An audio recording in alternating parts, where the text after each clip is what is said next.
பூபாலன் உட்பட எல்லோரின் முகமும் மாறுவதை அவனால் பார்க்க முடிந்தது. மீண்டும் அவர்கள் ஒருவருக்கொருவர் கிசுகிசுக்க ஆரம்பித்தார்கள். அவங்க என்ன சொல்கிறாங்க? ஹெர்பலிஸ்ட் சொசைட்டியோட ஹெட்டுன்னு தானே சொன்னாங்க. அவங்களே ஹரிஷுக்கு சப்போர்ட்டாக தான் பேசுகிறாங்கன்னா அப்போ என்ன அர்த்தம்? ஒருவன் கேட்க, அந்த டேப்லெட்ஸ் எல்லாம் ஒரிஜினலா இல்லை டூப்ளிகேட்டான்னு இப்போ தெரிஞ்சிடும் என்று இன்னொருவன் உற்சாகமாக பதில் சொன்னான். அதே நேரத்தில் பூபாலனின் முகத்தில் ஒரு ஏமாற்றம் தெரிந்தது. அரசாங்கத்துடன் நேரடி தொடர்பில் இருந்தவர் அங்கிருந்த மற்றவர்களை விட ஹெர்பலிஸ்ட் சொசைட்டி பற்றி நன்றாக தெரிந்து வைத்திருந்தார். ஹெர்பலிஸ்ட் சொசைட்டி ஒரு தனியார் அமைப்பு என்றாலும் அரசாங்கத்தை விட அது பவர்ஃபுல்லாக செயல்பட்டு கொண்டிருந்தது. கோபமாக பல்லை கடித்த பூபாலன், நதியா, தயவு செஞ்சு முட்டாள்தனமாக பேசாதீங்க. இது கவர்மெண்ட் சம்மந்தப்பட்ட விஷயம். அப்புறம் கூடி சீக்கிரம் நான் நேரடியாக அரசியலில் ஈடுபட போகிறேன். நான் என்ன சொல்ல வரேன்னு உங்களுக்கு புரியுதில்ல என்று மறைமுகமாக நதியாவை மிரட்டினார். மிஸ்டர் பூபாலன், இதை பற்றி நீங்கள் கவலைப்பட தேவையில்லை. ஹெர்பல் மெடிசனை பொறுத்த வரைக்கும் கவர்மெண்ட்டை விட எங்களுக்கு அதிகமான அனுபவம் இருக்குது. இந்த மாதிரி சுச்சுவேஷனை நாங்கள் நிறைய சந்திச்சிருக்கிறோம். ஸோ இந்த டேப்லெட் உண்மையாக பொய்யா அப்படின்னு எங்களால் ஈஸியாக சொல்லிட முடியும் என அவரை அலட்சியமாக டீல் செய்த நதியா அங்கு டேபிளின் மீது ஹரிஷ் வைத்திருந்த பவர் பில்லை கையில் எடுத்து சோதனை செய்தாள். பின்பு தன் பாக்கெட்டில் இருந்து ஒரு பூத கண்ணாடியை எடுத்து அதை நன்றாக உற்று பார்த்து ஆராய்ச்சி செய்தவள் பின்பு மெதுவாக நிமிர்ந்து கூட்டத்தை பார்த்தாள். என்னாச்சு மேம்? பூபாலன் சார் சொல்கிற மாதிரி அது டூப்ளிகேட் தானா? ஒருவன் ஆர்வமாக கேட்க நதியாவின் முகத்தில் ஒரு மர்மமான புன்னகை தோன்றியது. இதை என்னால் நம்பவே முடியல. இது ஒரு ஹை குவாலிட்டியான பவர்ஃபுல் டேப்லெட். இதோட விளைவு நார்மல் டேப்லெட்ஸை விட 2 மடங்கு அதிகமாக இருக்கும். அவள் சொல்லி முடிக்க சடனாக அந்த ரூம் முழுவதும் ஒரு பாம் வெடித்ததைப் போல பரபரப்பு தொற்றியது. சில நிமிடங்களுக்கு முன்பு ஹரிஷை சந்தேகப்பட்டு பேசியவர்கள் அப்படியே இப்போது தலைகளாக பல்ட்டி அடித்தார்கள். நான் சொன்ன மாதிரியே தியானா மீடியா சென்னையில் இருக்கிறதுலையே நம்பர் 1 மீடியா கம்பெனி. அவங்க எப்படி மற்றவங்களை ஏமாற்ற நினைப்பாங்க? அதுக்கெல்லாம் வாய்ப்பே இல்லை. அது மட்டும் இல்லாமல் நான் அந்த ஹரிஷை பார்க்கும்போதே நினச்சேன் அவருக்குள்ள ஏதோ ஒரு எக்ஸ்ட்ரா பவர் இருக்குன்னு. அது உண்மைன்னு ப்ரூவ் ஆயிடுச்சு என்று ஆளாளுக்கு ஹரிஷை பாராட்டத் தொடங்கினார்கள். ஹெர்பலிஸ்ட் சொசைட்டியின் தலைவியே சர்டிஃபிகேட் கொடுத்த ஒன்றை சந்தேகப்பட அங்கே யாரும் தயாராக இல்லை. அத்தனை பரபரப்புகளுக்கு மத்தியிலும் எல்லோருடைய கண்களும் அந்த டேப்லெட்ஸின் மீதுதான் இருந்தது. எங்கே தங்களுக்கு அந்த டேப்லெட் கிடைக்காமல் போய்விடுமோ என்று கவலைப்பட ஆரம்பித்தார்கள். இல்லை, இது கண்டிப்பாக உண்மையான பவர்ஃபுல் இல்லை என்று பூபாலன் கத்தியதை அங்கு யாருமே கண்டுகொள்ளவில்லை. மிஸ்டர் பூபாலன், ஹெர்பல் மெடிசன் விஷயத்தில் என்னை விட உங்களுக்கு டேலண்ட் அதிகமாக இருக்குன்னு நினைக்கிறீங்களா? நதியா ஒரு கோபமான பார்வையுடன் கேட்க, நான் அப்படி சொல்ல வரல மேடம். நான் உண்மையிலேயே என்ன சொல்ல வரேன்னு நீங்கள் கொஞ்சம் புரிஞ்சுக்கோங்க. அந்த ஹரிஷ் நீங்கள் நினைக்கிற மாதிரி இல்லை என்று பூபாலன் கஷ்டப்பட்டு சிரித்துக்கொண்டே அவளை சமாதானப்படுத்த முயற்சித்தார். ஆனால் உள்ளுக்குள் அவருக்கு பதற்றமாக இருந்தது. நதியாவின் கோபத்திற்கு ஆளானால் என்ன நடக்கும் என்று அவருக்கு தெரியும். ஹரிஷ், உங்ககிட்ட இன்னும் நிறைய பவர் பில்ஸ் இருக்கா? பூபாலனை புறக்கணித்த நதியா திரும்பி ஹரிஷிடம் கேட்டாள். இப்போதைக்கு இந்த 100 டேப்லெட்ஸ் தான் என்னால் தயாரிக்க முடிஞ்சது. டேபிளில் இருந்த டேப்லெட்டுகளை கை காட்டிய ஹரிஷ், மிஸ்டர் பூபாலன், நீங்கள் என்கிட்ட கொடுத்த வாக்கை மறக்க மாட்டீங்கன்னு நினைக்கிறேன். என்னோட பவர்ஃபுல் டேப்லெட்ஸ் ஒரிஜினல் தான் நிரூபிச்சிட்டா இனிமே என் வழியில் குறுக்க வர மாட்டீங்கன்னு சொன்னீங்க. அதோட இங்கிருந்து வெளியே போகிறதாவும் ப்ராமிஸ் பண்ணீங்க என்ற ஹரிஷ் வாசல் கதவை நோக்கி அவருக்கு கை காண்பித்தான். பின்பு கூட்டத்தின் ஓரத்தில் நின்று கொண்டிருந்த நீரஜை கையசைத்து அழைத்தவன், நீரஜ், இந்த கூட்டத்தில் சாரால தனியாக அங்கே போக முடியாது, அதனால் நீ போய் அவரை வழி அனுப்பி வச்சுட்டு வா என ஹரிஷ் உத்தரவிட வேகமாக முன்னால் வந்த நீரஜ் பூபாலனை தன் பின்னால் வரச் சொல்லி செய்கை செய்தான். அதற்குள் எல்லோரும் எழுந்து மேடையை நோக்கி வரிசையில் வரத் தொடங்கினார்கள். அதை பார்த்த ஹரிஷ் கையை உயர்த்தி அவர்களை தடுத்தான். இது ஒரு ஏலங்கிறத எல்லாரும் மறந்துடாதீங்க. ஸோ தயவு செஞ்சு எல்லாரும் அவங்கவங்க இடத்துல உட்காருங்க என்று அவன் தன்னுடைய ஆழ்ந்த குரலில் கூற மந்திரத்திற்கு கட்டுப்பட்டவர்கள் போல எல்லோரும் அமைதியாக உட்கார்ந்தனர். அந்த கூட்டத்தை கட்டுப்படுத்த ஹரிஷ் தன்னால் முடிந்த எல்லாவற்றையும் செய்தான்.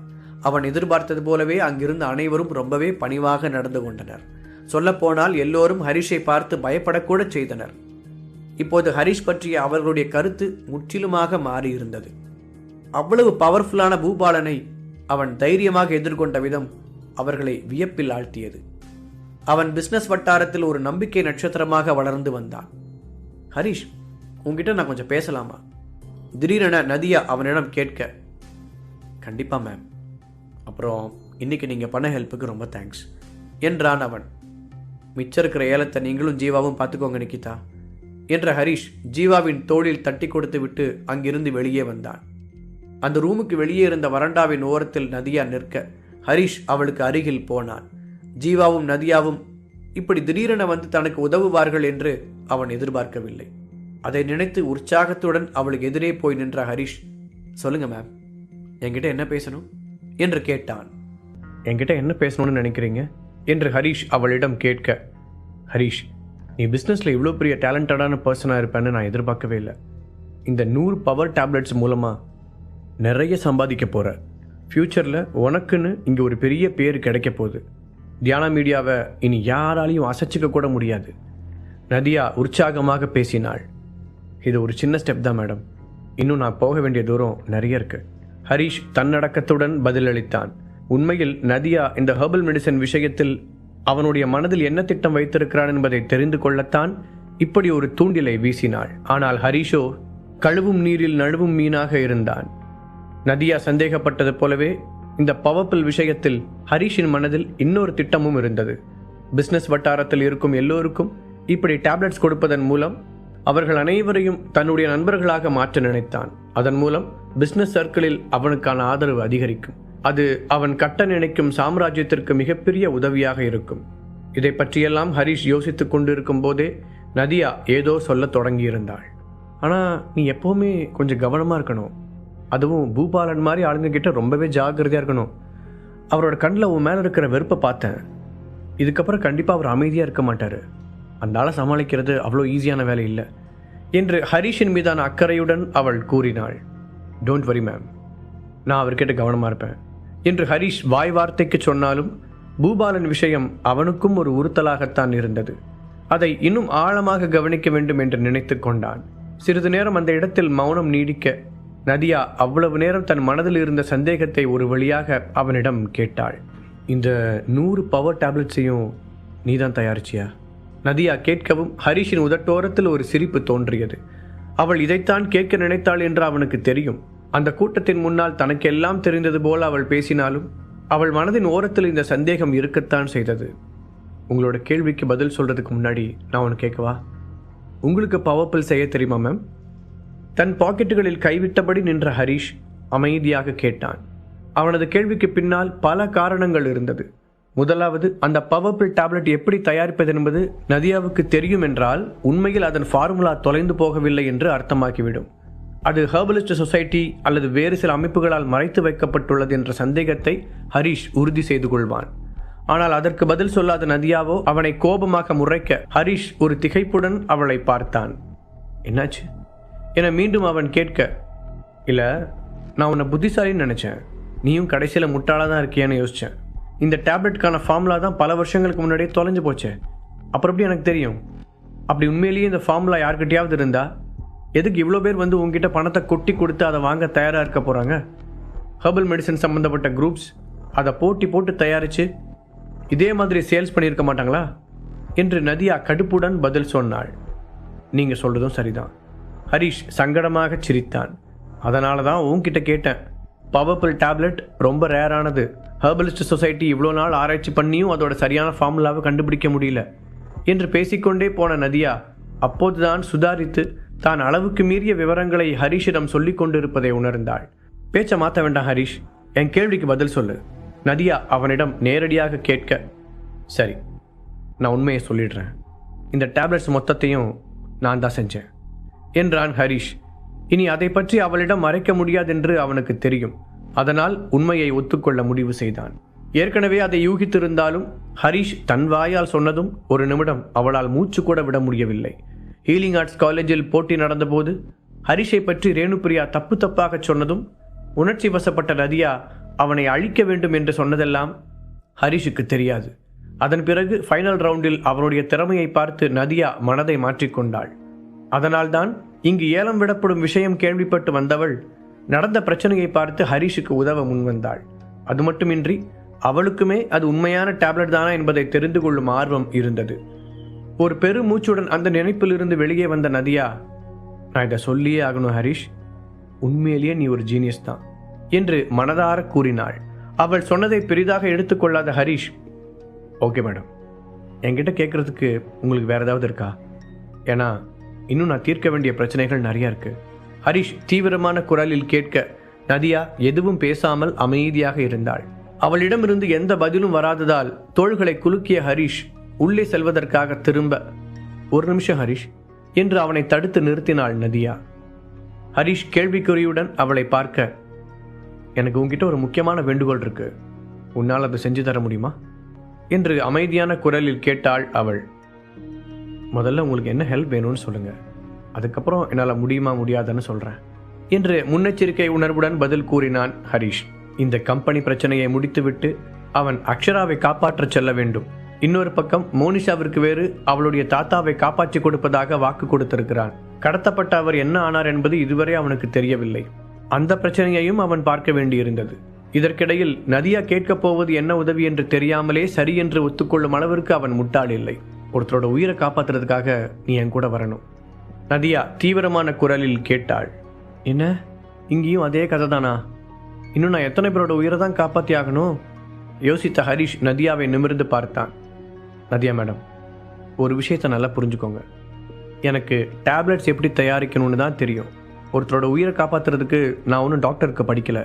என்னோட சர்க்கிளில் யாருக்காவது பிரச்சனைனாவே நான் ஃபர்ஸ்ட் ஹாஸ்பிட்டல் தான் கூட்டிகிட்டு போவேன்.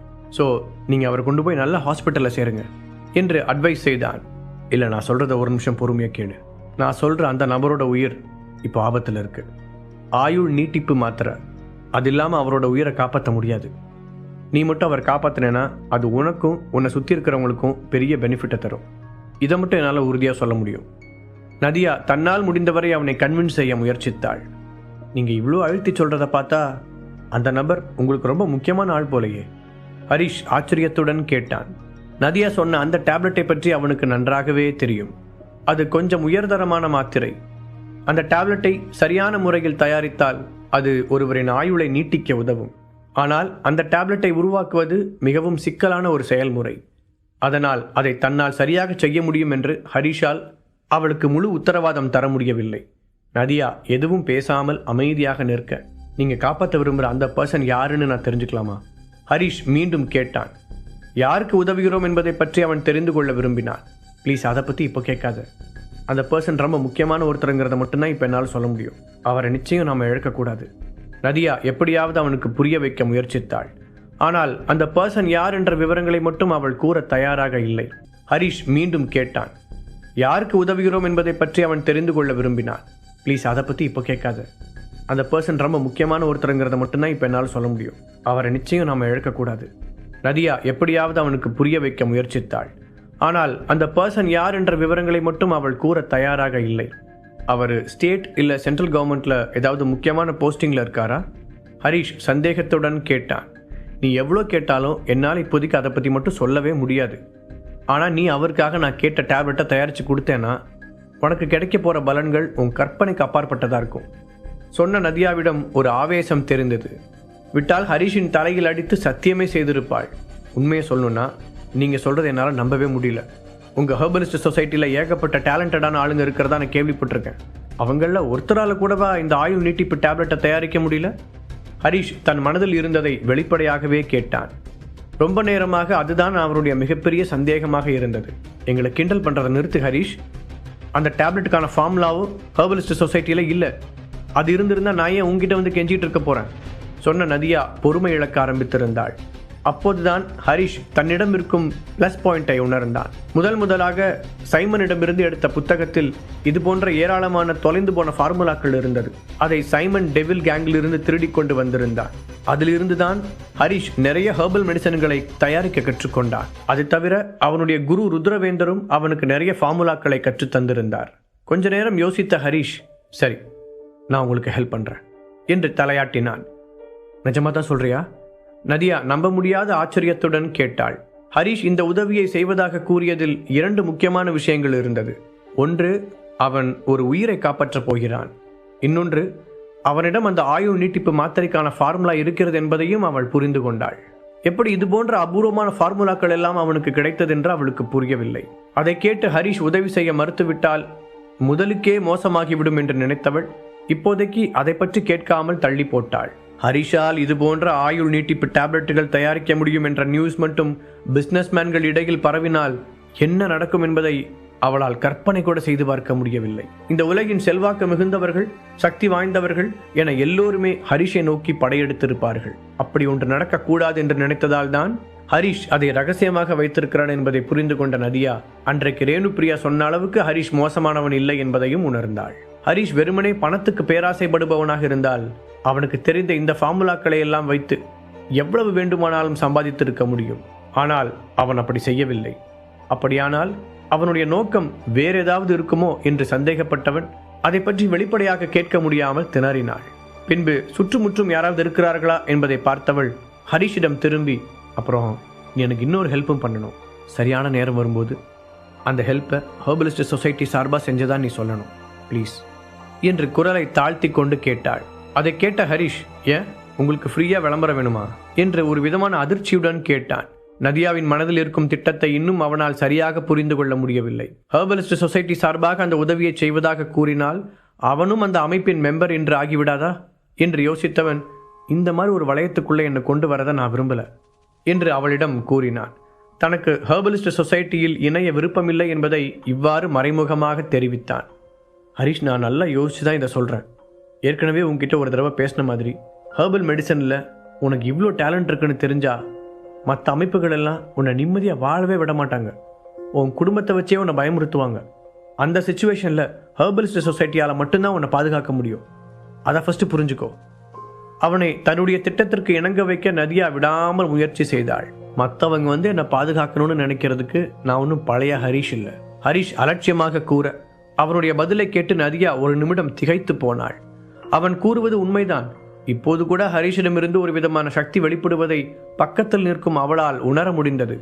அதற்கு என்ன காரணம் என்றுதான் அவளுக்கு புரியவில்லை. நான் ஒரு லூசு, இவ்வளோ ஹெர்பல் மெடிசன்ஸை தயாரிக்க தெரிஞ்சவனுக்கு அதை சொந்தமாக எடுத்துக்கவும் தெரியாதா? அதனால தான் இவன் இவ்வளோ ஸ்ட்ராங்காக இருக்கான்னு நினைக்கிறேன்.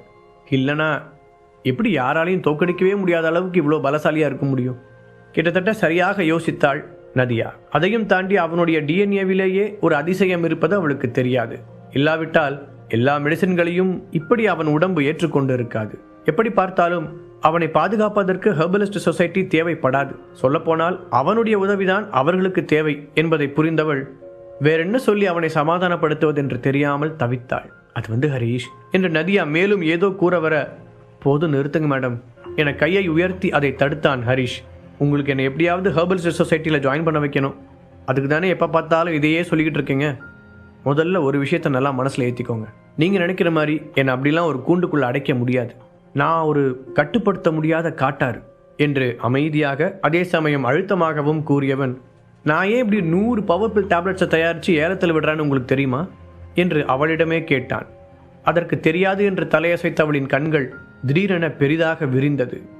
நீ நீ நிஜமாவே என பேச முடியாமல் அவள் திகைக்க ஹரிஷின் முகத்தில் ஒரு மர்மமான புன்னகை தோன்றியது. நீ நீ நிஜமாவே?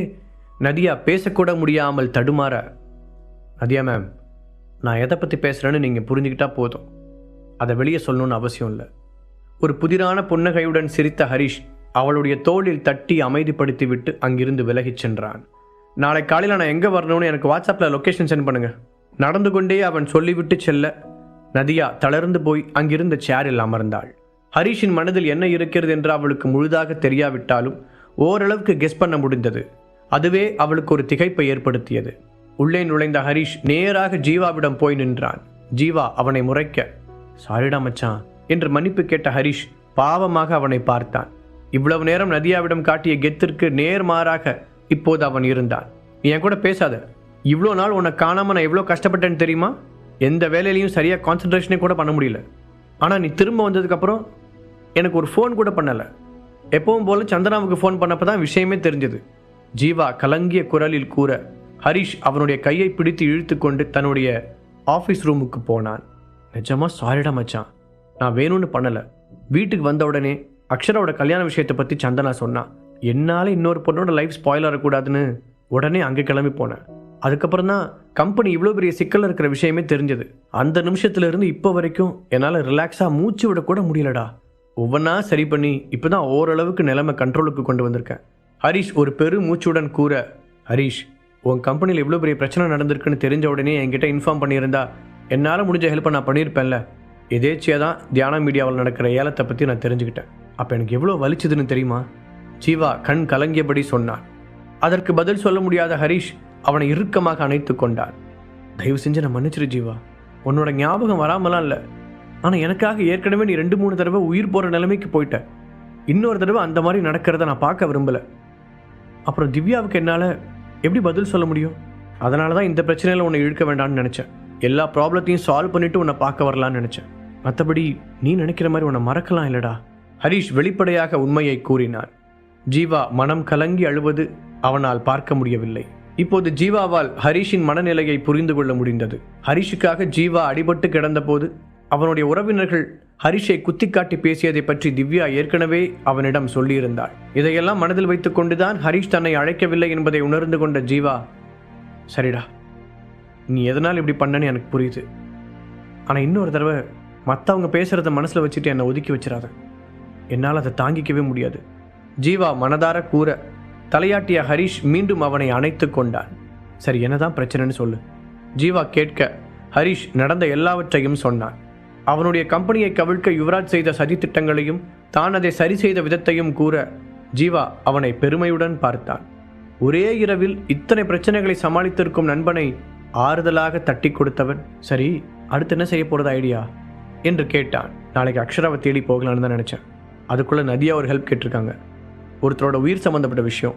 ஸோ முதல்ல அது என்னன்னு பார்த்துட்டு அதுக்கப்புறமா அக்ஷராவை தேடி மும்பைக்கு கிளம்பலான் இருக்கேன். எப்படி இருந்தாலும் அவளோட கல்யாணத்துக்கு இன்னும் 2 வாரம் இருக்கிறதா அவளோட அப்பா சொன்னார். ஸோ நமக்கு தேவையான டைம் இருக்குன்னு தான் நினைக்கிறேன். ஹரிஷ் சொல்ல சரி என்று தலையாட்டிய ஜீவா, நாளைக்கு நானும் உன் கூட வரேன் என்றான். எதுக்கு ஜீவா வீணா உனக்கு அலைச்சல்? ஹரிஷ் யோசிக்க, கொல்ல போகிற உன்னை இப்போ தான் உயிர் பொழைச்சி வந்திருக்க, திரும்பவும் தனியாக போய் எங்கேயாவது மாட்டிக்கவா? அப்புறம் நான் உன்னை தேடி பின்னாடியே வரணும். அதெல்லாம் முடியாது. இந்த தடவை நான் உன் கூட வந்தே தீர்வேன், ஜீவா உறுதியாக சொல்ல அதற்கு மேல் ஹரிஷால் மறுக்க முடியவில்லை.